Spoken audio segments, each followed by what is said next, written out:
an ancient holiday. The middle of winter has long been a time of celebration around the world. Centuries before the arrival of the man called Jesus, early Europeans celebrated light and birth in the darkest days of winter. Many peoples rejoiced during the winter solstice, when the worst of the winter was behind them and they could look forward to longer days and extended hours of sunlight. In Scandinavia, the Norse celebrated Yule from December 21st, the winter solstice, through January. In recognition of the return of the sun, fathers and sons would bring home large logs, which they would set on fire. The people would feast until the log burned out, which could take as many as 12 days, i.e. the 12 days of Christmas. The Norse believed that each spark from the fire represented a new pig or calf that would be born during the coming year. The end of December was a perfect time for celebration in most areas of Europe. At that time of year, most cattle were slaughtered so they would not have to be fed during the winter.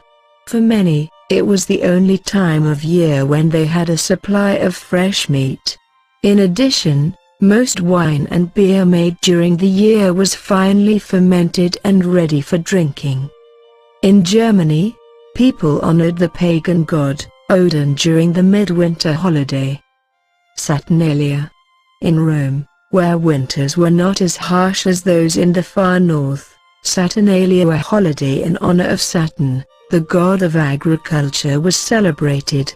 Beginning in the week leading up to the winter solstice and continuing for a full month, Saturnalia was a hedonistic time, when food and drink were plentiful and the normal Roman social order was turned upside down. For a month, slaves would become masters. Peasants were in command of the city.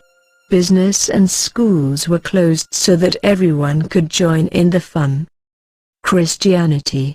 In the early years of Christianity, Easter was the main holiday. The birth of Jesus was not celebrated. In the 4th century, church officials decided to institute the birth of Jesus as a holiday.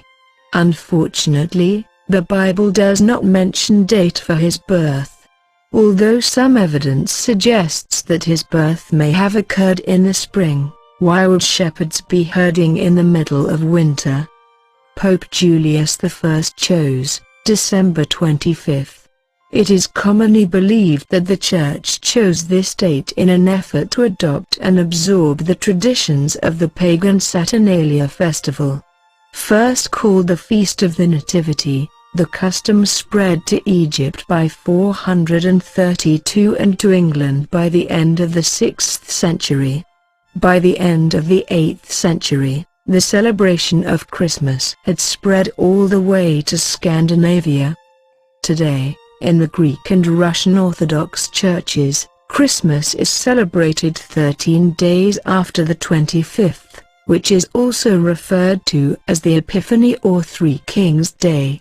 This is the day it is believed that the 3 wise men finally found Jesus in the manger.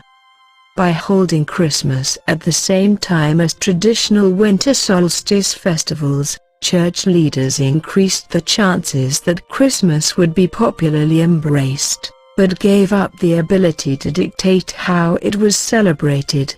By the Middle Ages, Christianity had, for the most part, replaced pagan religion.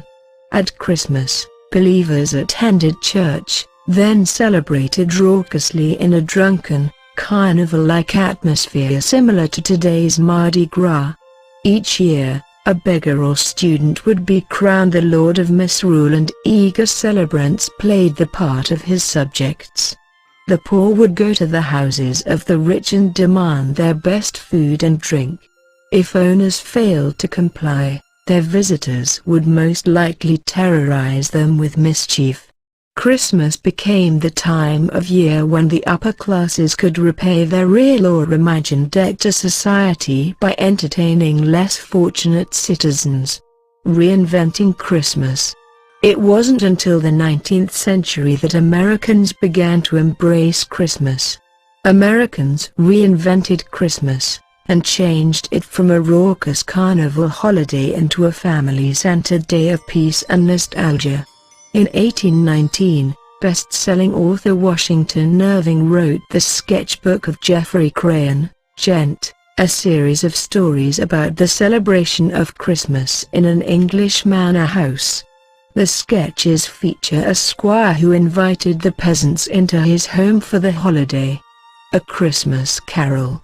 Also around this time, English author Charles Dickens created the classic holiday tale, A Christmas Carol.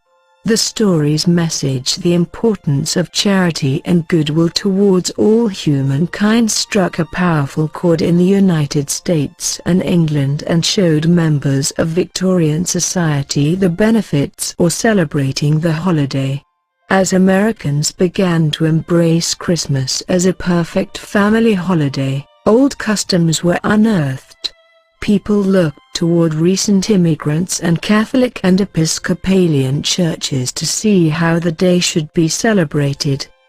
In the next 100 years, Americans built a Christmas tradition all their own that included pieces of many other customs, including decorating trees, sending holiday cards, and gift-giving. Although most families quickly bought into the idea that they were celebrating Christmas how it had been done for centuries, Americans had really reinvented a holiday to fill the cultural needs of a growing nation. Merry Christmas.